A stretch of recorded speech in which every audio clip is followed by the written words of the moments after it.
Hello friends, आपके साथ मैं हूँ इरम सिद्दीकी और मैं हूँ डेनिटा डेविड। तो बिल्कुल हमारे खास कार्यक्रम यानी कि दूरदर्शन के खास कार्यक्रम क्रिसमस स्पेशल में आपका स्वागत है। तो हम हमारे कार्यक्रम की शुरुआत करते हैं एक जिंगल बेल राइम्स के साथ। Jingle bells jingle all the way, what a fun it is to ride in one horse open slay.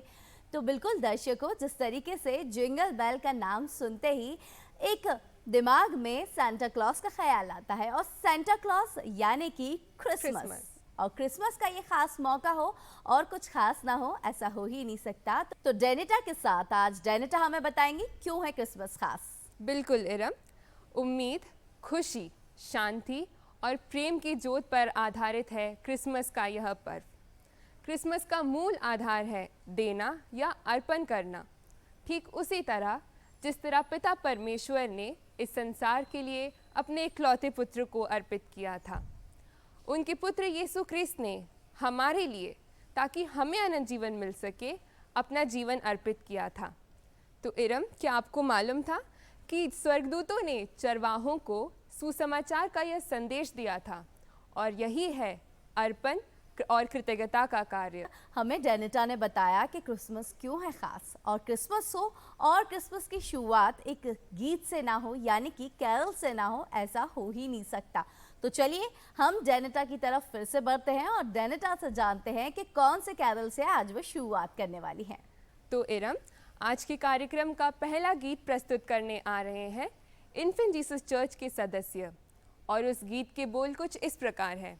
चुप है चंदा, चुप है तारे। तो बिल्कुल दर्शकों, चलिए बढ़ते हैं और सुनते हैं चुप है चंदा चुप है तारे ये गीत। आप भी इसको जरूर एंजॉय करिए।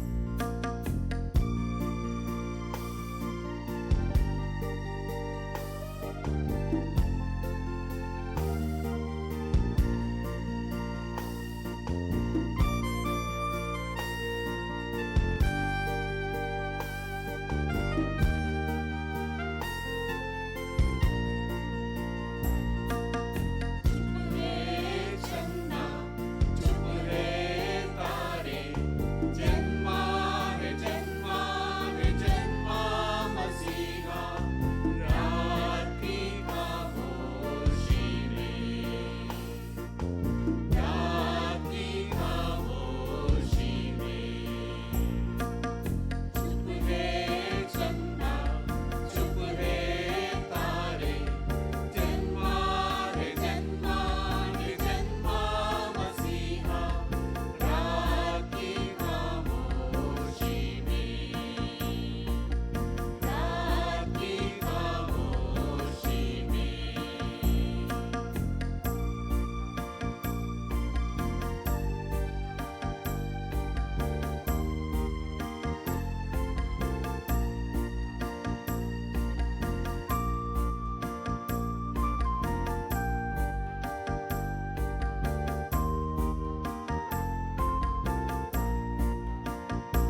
इरम, हमने देखा कि किस प्रकार रात के अंधेरे में चुपचाप चंदा और तारे अपने मसीह का जन्मोत्सव का आनंद मनाती हैं। तो बिल्कुल चुपे चंदा चुपे तारे इसी गीत के साथ हमारे अगले गीत की तरफ बढ़ते हैं और उसे भी एंजॉय करते हैं। अगले गीत के बोल हैं, खुल गया आसमां है।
जिस तरीके से हमने सुना डेनिटा, कितनी खूबसूरती के साथ इस गीत को प्रस्तुत किया गया। इन्फेंट जीसस चर्च के जो सदस्य थे उन्होंने बड़ी ही खूबसूरती से इस खुल गया आसमां गीत को प्रस्तुत किया है। डेनिटा, चलिए अब हम हमारे अगले बोल की तरफ, जो हमारा अगला गीत है उसकी तरफ बढ़ते हैं। तो डेनिटा, हमें बताएं हमारा अगला गीत आप क्या सुनाने वाली हैं हमें? तो इरम, हमारे अगले गीत की प्रस्तुति देने आ रहे हैं इन्फेंट जीसस चर्च के युवा वर्ग, और वो गीत है a king was born in Bethlehem.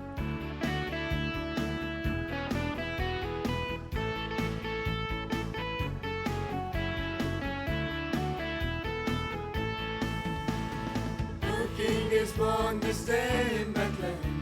Hallelujah. No crown is worn, but angels worship Him. Hallelujah. Almighty God, so meek, so mild, salvation comes through this holy child. A King is born. He is in the manger now. A King is born.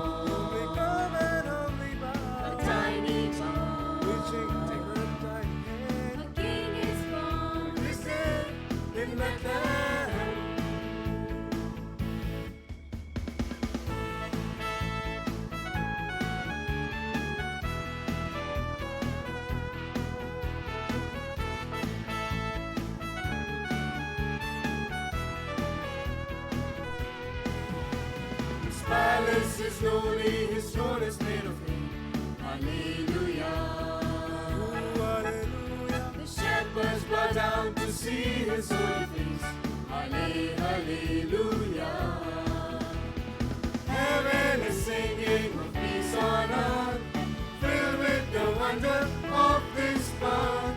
A king is born. He is in the manger now.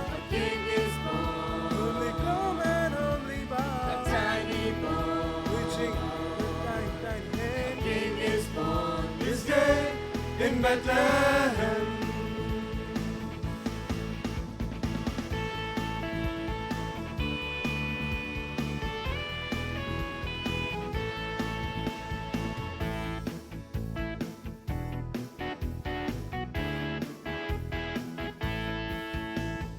Come humbly, humbly bow. He's in the manger now. Come humbly, humbly bow. He's in the manger now. Come humbly, humbly bow. He's in the manger now. Come humbly, humbly bow. He's in the manger now. Our King is born this day in Bethlehem. Hallelujah. Hallelujah. So crown is worn, but angels worship Him. Hallelujah. Almighty God, so big, so mild. Salvation comes through this holy child. A King is born. Everybody praise His name. A King is born. We will never be the same. A tiny boy reaching for His mighty hand. A King is born this day in Bethlehem. Glory.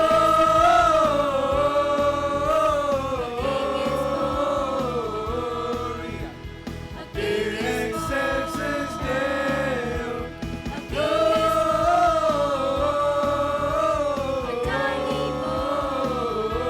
Glory. In excelsis Deo.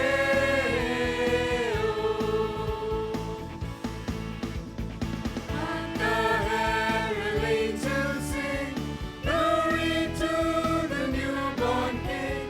Peace on earth and mercy mild, God and sinners raised and sad. Joyful all ye nations rise, join the triumph of the skies. With angelic hosts proclaim, Christ is born in Bethlehem. Up the herald angels sing, glory to the newborn King. Feliz Navidad, Feliz Navidad, Feliz Navidad, prospero año felicidad. We wanna wish you a Merry Christmas. We wanna wish you a Merry Christmas. We wanna wish you a Merry Christmas from the bottom of my heart.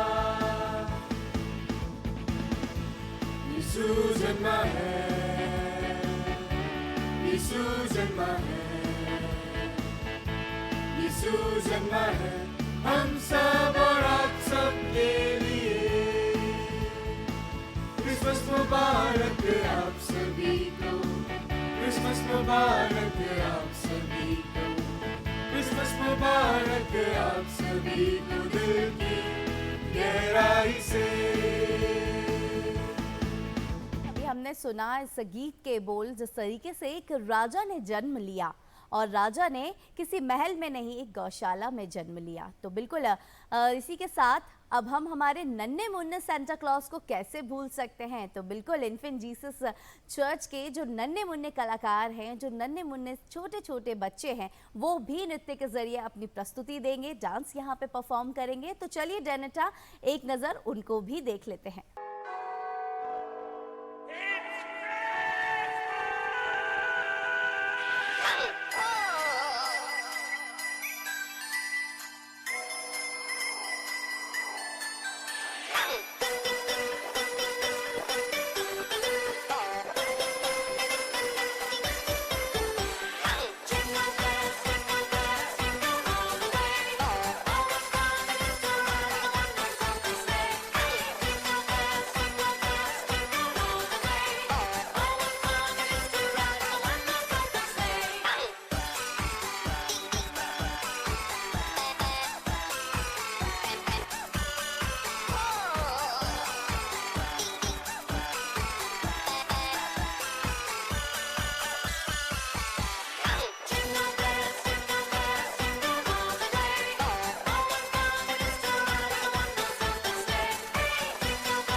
बच्चों के मासूमियत भरे dance ने हमारा दिल ही जीत लिया। क्या इरम आपको यह मालूम था कि बाइबल में पूर्व में यह भविष्यवाणी की गई थी कि बैतलहम नगर के गौशाले में मरियम एक बेटे को जन्म देगी। इसी को पूरा किया है, यानी कि 25 दिसंबर क्रिसमस के मौके पर जब प्रभु यीशु मसीह ने जन्म लिया, और इसी भविष्यवाणी को नृत्य के जरिए हमारे बीच इन्फेंट जीसस चर्च के जो युवा वर्ग के सदस्य हैं वो इसे आपको बताएंगे।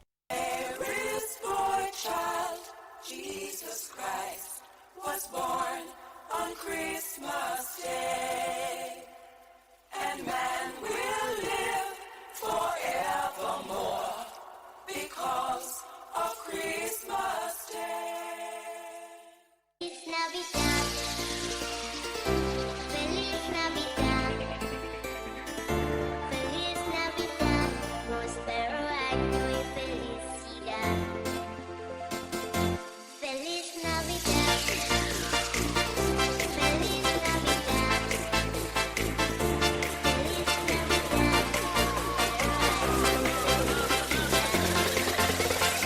I wanna wish you a Merry Christmas.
तो बिल्कुल दर्शकों, जिस तरीके से अभी हमने देखा कितनी खूबसूरती के साथ पूरे बच्चों ने और पूरे जो सदस्य थे इन्फेंट जीसस चर्च के, उन्होंने कैरल की प्रस्तुति दी। उसके बाद छोटे छोटे नन्हे मुन्ने सांता क्लॉजेस ने हमें बताया कि किस तरीके से सांता क्लॉज हमारे बीच पहुंचे, और वहीं उसके साथ एक बहुत ही खूबसूरत नृत्य भी यहाँ पे हुआ, डांस परफॉर्मेंस यहाँ पे हुआ।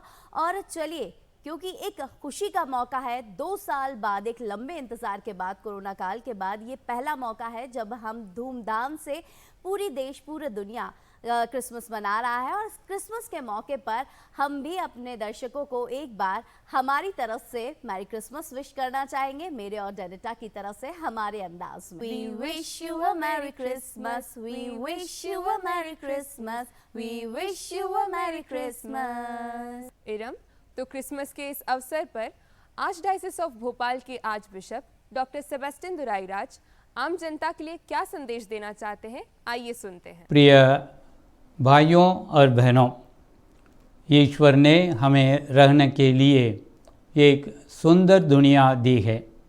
इंसान के अस्तित्व के लिए जितनी भी चीज़ें ज़रूरी है वे सब कुछ ईश्वर ने हमें प्रदान किया है।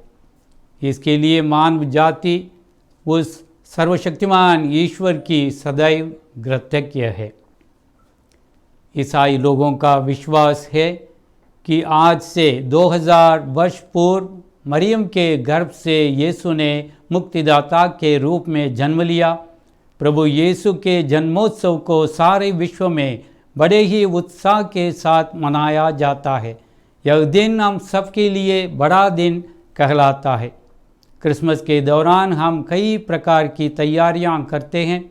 कैरल सिंगिंग, छरनी व क्रिसमस ट्री बनाने जैसी रीतियों का पालन करते हैं। क्रिसमस कैरल्स के द्वारा हम प्रभु के सुसमाचार को साझा करते हैं। क्रिसमस ट्री हमें नए पेड़ लगाने और दुनिया को हरा भरा बनाने की प्रेरणा देता है।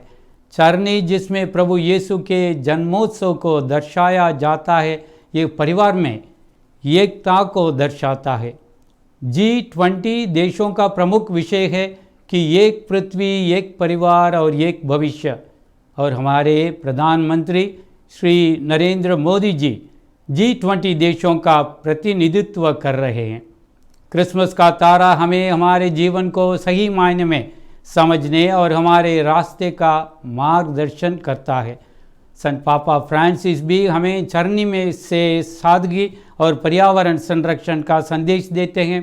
क्रिसमस शांति और सद्भाव के संचार का शुभ संदेश देता है, जो पूरी मानवता को एकता, प्रेम और भाईचारे का पाठ सिखाते हुए हम एक सूत्र में पिरोता है। यह त्यौहार आज केवल ईसाइयों तक ही सीमित नहीं रह गया है, अपितु इसकी खुशी और उल्लास हर धर्म, जाति और समुदाय में भी एक धर्मनिरपेक्ष परंपरा के रूप में दिखाई देती है।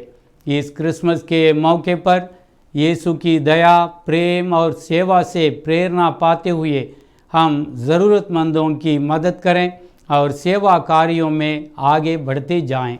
तो आइए हम इस क्रिसमस पर्व को खुशी और आनंद के साथ मनाएं और देश व समुदाय में एकता और भाईचारे को बढ़ाएं। आप सबको क्रिसमस पर्व की बहुत बहुत बधाई और नव वर्ष 2023 की हार्दिक हार्दिक शुभकामनाएं। क्रिसमस हम सभी के लिए खुशी और आनंद का संदेश लेकर आता है और बालक यीशु हम सभी को दूसरों की सेवा और एक दूसरे से प्रेम करने के लिए प्रेरित करते हैं। Merry Christmas. प्रिय भाइयों और बहनों, आज क्रिसमस का शुभ अवसर है। आज हमारे प्रभु यीशु का जन्म दिवस है, जिसे हम खुशी और श्रद्धा के साथ मना रहे हैं। यीशु इस धरती पर मनुष्य बनकर इसलिए आए ताकि हम ईश्वर बने। वे हमें एक दूसरे से जोड़ सके और प्यार, परोपकार, न्याय का राज्य सारे जगह में फैले। उनकी बताई हुई शिक्षा शांति और प्रेम का मार्ग पर चलने की प्रेरणा देती है। मैं सभी को क्रिसमस पर्व की हार्दिक बधाई, शुभकामनाएं देता हूं और साथ ही साथ नया साल की मुबारक भी देता हूं। आज जो ख्रिस्त जयंती है वो पूरी दुनिया में मनाई जाती है। प्रभु यीशु ख्रिस्त की आने की हमको जो खुशी है वो आज जो हमको मिलती है। प्रभु यीशु ख्रिस्त जो स्वर्ग में थे पर आज वो पृथ्वी पर पधारे हैं और वो आज हमसे कहना चाहते हैं कि जो दिल में जो भेदभाव है, जो दुख है, वो सब दूर करके वो आज हमें अपना आनंद और आशीर्वाद देना चाहते हैं। मैं आप सबको इस खुशी के अवसर पर मैं आप सबको मैरी क्रिसमस की बधाइयाँ देना चाहती हूँ। क्रिसमस शांति का पर्व है। प्रभु यीशु क्रिस्त का जन्म जब हुआ था, स्वर्गदूत गडेरियों के पास दर्शन देते हुए उन्हें यही संदेश दिए थे, स्वर्ग में महिमा हो और पृथ्वी पर सभी लोगों को, सभी शुभकांक्षियों को शांति मिले। जब आज हम क्रिसमस का पर्व मनाते हैं, मैं यही संदेश देना चाहता हूँ कि हमारी दुनिया में विशेष करके जहाँ पर अशांति का स्थिति फैला हुआ है, वहाँ पर प्रभु यीशु क्रिस्त शांति का राज्य स्थापित करे। आप सभी को क्रिसमस की हार्दिक शुभकामनाएं। धन्यवाद। तो बिल्कुल डेनिटा, इसी के साथ हमने अभी सुना आज बिशप का एक खूबसूरत संदेश देश के नाम, और उसके साथ ही अब हम जानते हैं प्रभु यीशु से जुड़ी कुछ और ख़ास बातें। उसके लिए चलिए हम आपको ले चलते हैं हमारे स्टूडियो, जहां हमारे दो खास मेहमान मौजूद हैं और उनसे मुखातिब होते हैं और जानते हैं उनसे प्रभु यीशु से जुड़ी कुछ खास बातें और क्रिसमस से जुड़ी कुछ खास बातें। फादर जॉन, आपसे जानेंगे, क्योंकि अगर पुरानी सेंचुरी की बात करें तो शुरुआत में क्रिसमस नहीं मनाया जाता था। इसकी शुरुआत कैसे हुई? सालों साल की अगर हम बात करें तो इसकी शुरुआत कैसे हुई और किस तरीके से अब इसको मनाया जाता है?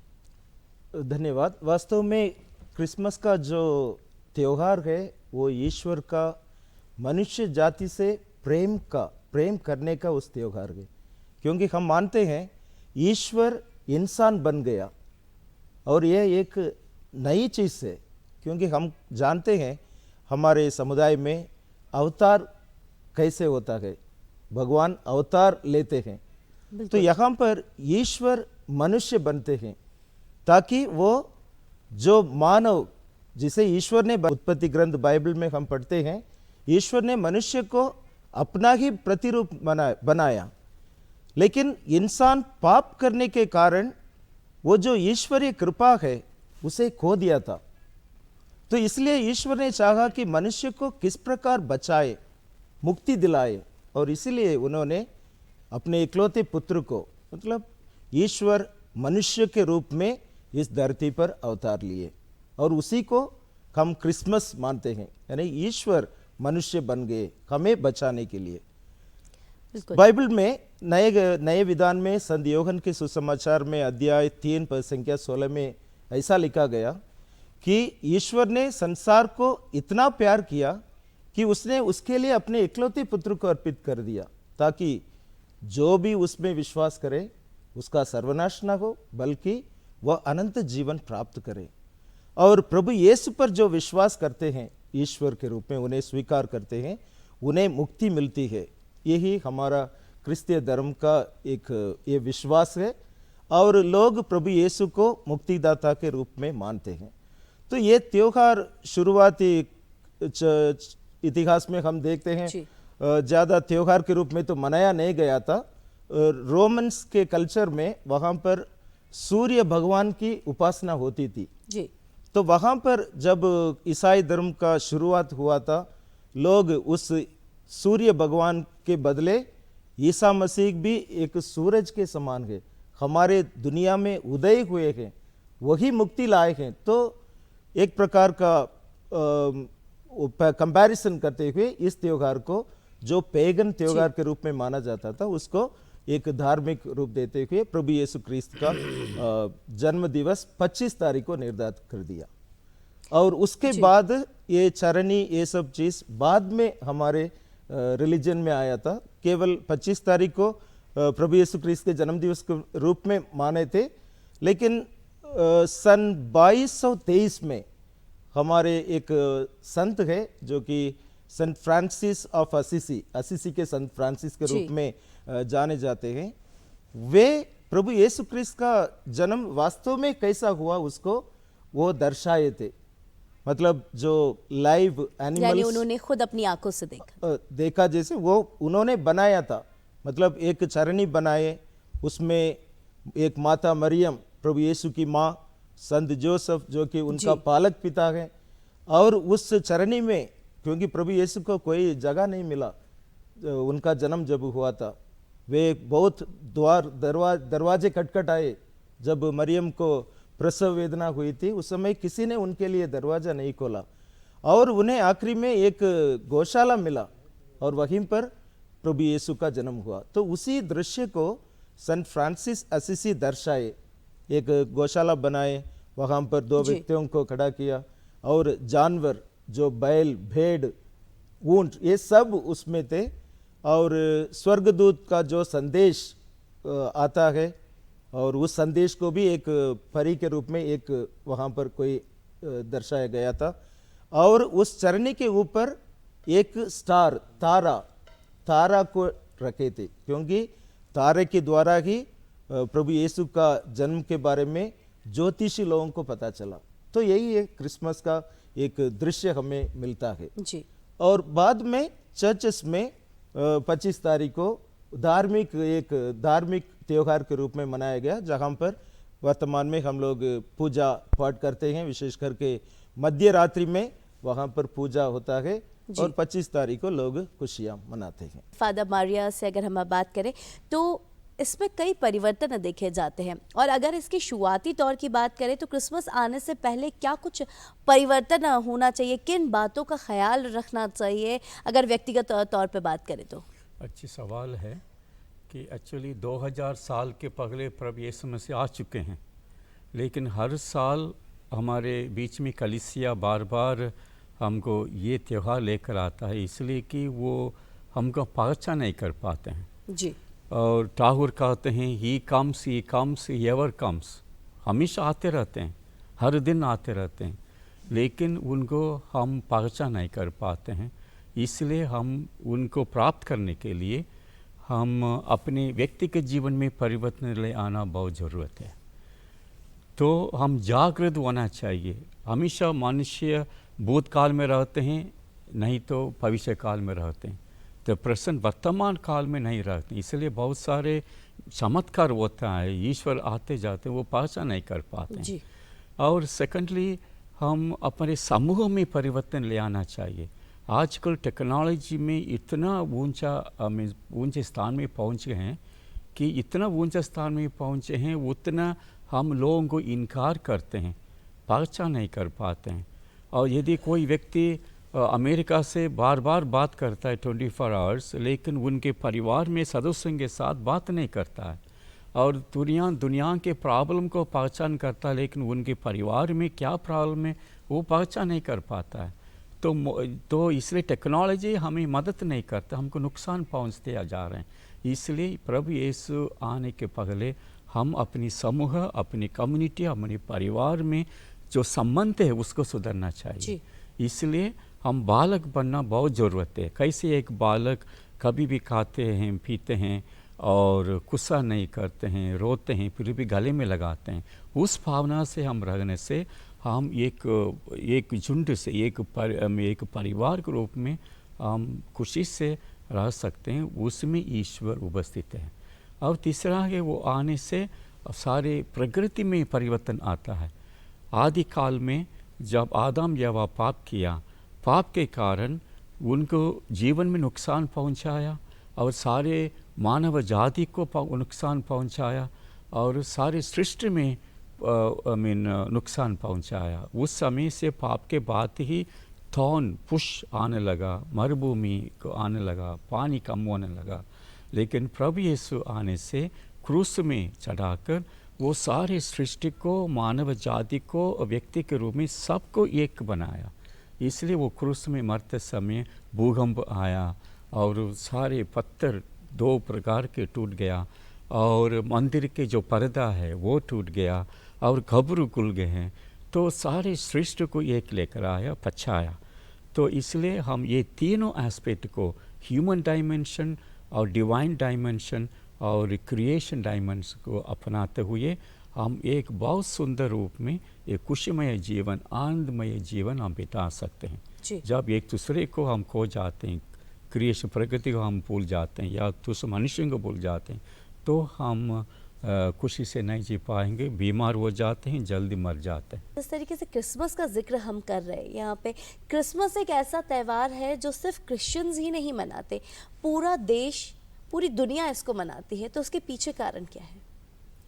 इसमें हम देखते हैं दिसंबर महीना जैसे शुरू हो जाता है, एक प्रकार का त्योहार का माहौल हर जगह होता है, क्योंकि 25 तारीख क्रिसमस का त्योहार है और उसके बाद नया साल भी इस वर्तमान नया साल शुरू हो जाता है।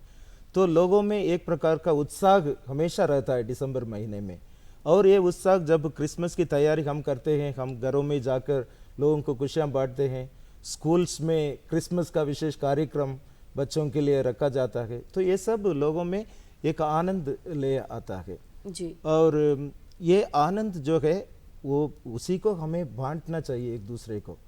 एक प्रकार का पूरे दुनिया में ये त्यौहार मनाया जाता है, ना केवल क्रिश्चियंस के लिए। वास्तव में एक आध्यात्मिक रूप में हम प्रभु यीशु क्रिस्त को अपने दिल में स्वागत करते हैं, हमारे घर में स्वागत करते हैं। घरों में तारा डालते हैं, स्टार्स लगाते हैं, क्रिसमस ट्री लगाते हैं घर में।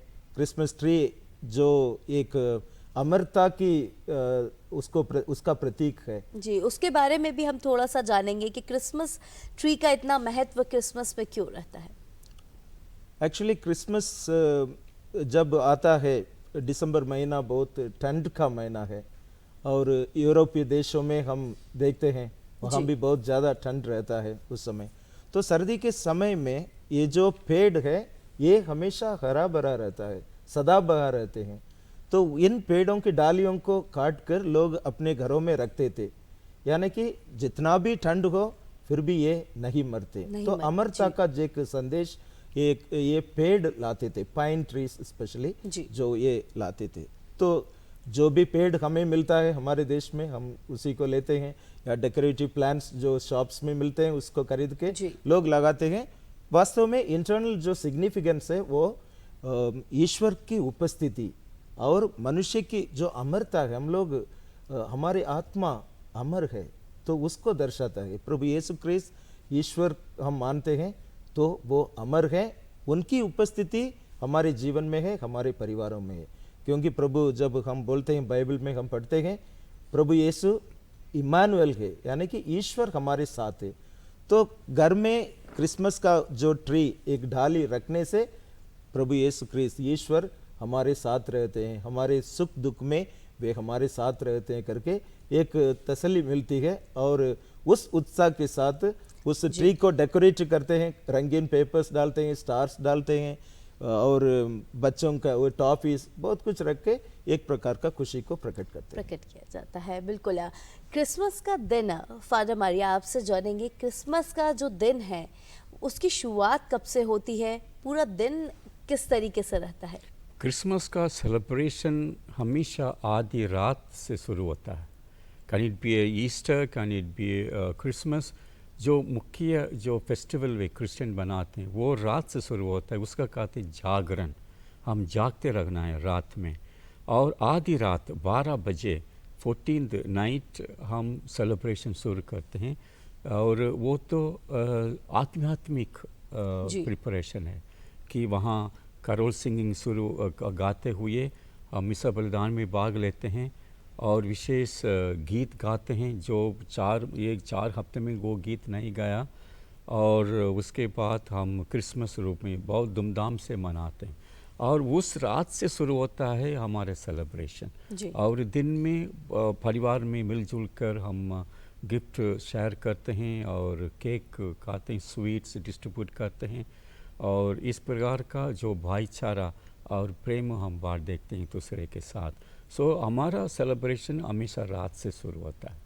किस तरीके से क्रिसमस का जो एक दिन है आधी रात से शुरू हो जाता है, ये खुशियों का दिन होता है। हर दुनिया, यानी कि सिर्फ क्रिश्चियंस ही नहीं और पूरी दुनिया इसको मनाती है। और उसके बाद एक संदेश आता है पापा फ्रांसिस का जो पूरे यूनिवर्स के लिए रहता है और हर साल वो एक संदेश देते हैं। जो भी माहौल चल रहा होता है उसको लेकर वो कहीं ना कहीं एक ऐसा संदेश देते हैं जो कहीं ना कहीं पूरे यूनिवर्स के लिए एक लाभदायक ज़रूर साबित होता होगा। तो इस बार इस साल का क्या संदेश है पापा फ्रांसिस का?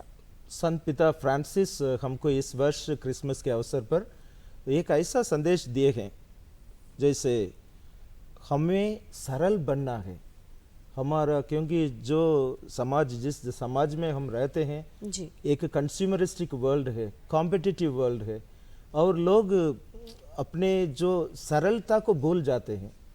तो संत पापा हमें यही बताते हैं कि हमें बहुत कुछ इस चरनी से सीखना है। इस साल वही उनका मुख्य संदेश है जी। चरनी से सरलता को अपनाना है क्योंकि जब ईश्वर महान होते हुए भी वो इंसान बने और एक साधारण इंसान, हम साधारण लोग घर में जन्म लेते हैं लेकिन प्रभु यीशु का जन्म गौशाले में हुआ।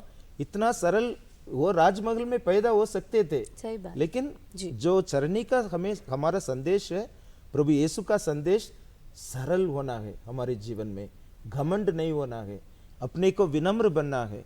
तो वही हमारे लिए प्रमुख संदेश है। सो संत पिता फ्रांसिस हमें यही बताते हैं कि इस चरनी से सीखो और सरल बनो, जीवन को ज़्यादा कॉम्प्लिकेट नहीं करना है। हाई फाई नहीं करना है, जी। सरलता की ओर आगे बढ़ने से सबको, सभी लोगों को हम अपना भाई बहन के रूप में एक्सेप्ट कर सकते हैं और इसी प्रकार एक न्यायपूर्ण अच्छा समाज को देख सकते हैं। बिल्कुल। सेंटा क्लॉज का जिक्र किया था फादर जॉन आपने, उसके बारे में जानना चाहूँगी कि उसकी क्या भूमिका रहती है क्रिसमस में। क्रिसमस भाईचारे का त्यौहार है और इसमें हम लोग दूसरों को गिफ्ट्स देते हैं जी। और विशेष करके समाज में जो पिछड़े वर्ग के लोग हैं, जो गरीब लोग हैं, बेसहारे हैं, उन्हीं लोगों के पास हमारा ध्यान आकर्षित होता है और क्योंकि ईश्वर ऐसे लोगों को बचाने के लिए आए हैं, हम लोग दूसरों को गिफ्ट देते हैं। तो हमारा प्रेरणा ये सांता क्लॉस जो सभी लोगों को मिठाई बांटते हैं, इस प्रकार का दृश्य हमें मालूम है। वास्तव में सांता क्लॉस संत निकोलस के रूप में जाने जाते हैं। ओरिजिनली तुर्की देश में उनका जन्म हुआ था 3री सदी में और वे एक आध्यात्मिक गुरु के रूप में, बिशप के रूप में कार्य करते थे। उस समय गरीबों के प्रति उनको बहुत वे उदार दिल के थे और बहुत गरीब लोगों के लिए मदद करना चाहते थे, लेकिन वो ये भी चाहते थे कि जो मदद करते हैं वो दिखाना नहीं चाहते थे उस समाज में। तो उनको मालूम था एक परिवार में 3 लड़कियां थी जो शादी नहीं हुई थी जी। और उनको शादी करने के लिए उनके पास पैसा नहीं था। तो उनके परिवार की तकलीफों को समझते हुए ये जो बिशप निकोलास, संत निकोलास, वे रात में जाकर उनके घर में पैसे की एक झोली उनके खिड़की से अंदर छोड़कर वे चले जाते थे जी। तो जब एक लड़की का शादी हुआ फिर उसी प्रकार दूसरे और तीसरे को शादी हो गई थी। तो उस परिवार का मुखिया जो वो लड़कियों के पापा ये जानना चाहता था कौन मदद किया हमें। तो जब तीसरे लड़की के शादी के पहले संत निकोलास जो पैसा डालने के लिए उधर गया, वे पहचान में आ गए, मतलब उनको देख लिया जी। तभी मालूम हुआ कि ये जो बिशप स्वामी है वे गरीबों के प्रति दयालु है और उसी का परंपरा को लेकर बाद में जो सांता क्लॉस हमेशा गरीबों के लिए गिफ्ट्स देने का परंपरा हमारे समाज में आता है जी। और हम लोग विशेष करके क्रिश्चियंस इस पर ध्यान देते हैं कि समाज में जो गरीब बेसहारे लोग हैं उन्हीं को हमें मदद करना चाहिए। प्रभु यीशु का संदेश वही है जी। और यदि हम उसको नहीं करते हैं, केवल हम अपने जीवन को देखते हैं, हमारे परिवार का सेलिब्रेशन को देखते हैं, भोजन पर ध्यान देते हैं, आनंद को ध्यान देखते हैं, तो वास्तव में वो क्रिसमस नहीं हो सकता। जब तक हम दूसरों के साथ अपनी खुशी को बांटते हैं, अपने पास जो है दूसरों के साथ शेयर करते हैं, तब तक वो पूर्ण रूप से क्रिसमस के रूप में नहीं सोच सकते। काफ़ी रोचक बातें हमने जानी, क्योंकि क्रिसमस का जो त्यौहार होता है एक खुशियों का त्यौहार होता है, भाईचारे को स्थापित करने का त्यौहार माना जाता है। तो मेरी और हम सब की तरफ से आप सबको मैरी क्रिसमस, हैप्पी क्रिसमस। हम लेंगे इजाज़त और आप देखते रहिए हमारे इस खास कार्यक्रम। तो डेनेटा, हमारे इस कार्यक्रम का अंत हम इस जिंगल बेल्स की लाइंस के साथ एक बार ज़रूर इसका समाप्त करना चाहेंगे। तो बिल्कुल डेनेटा, क्या आप तैयार हैं? बिल्कुल निरम। तो चलिए। Jingle bells, jingle all the way.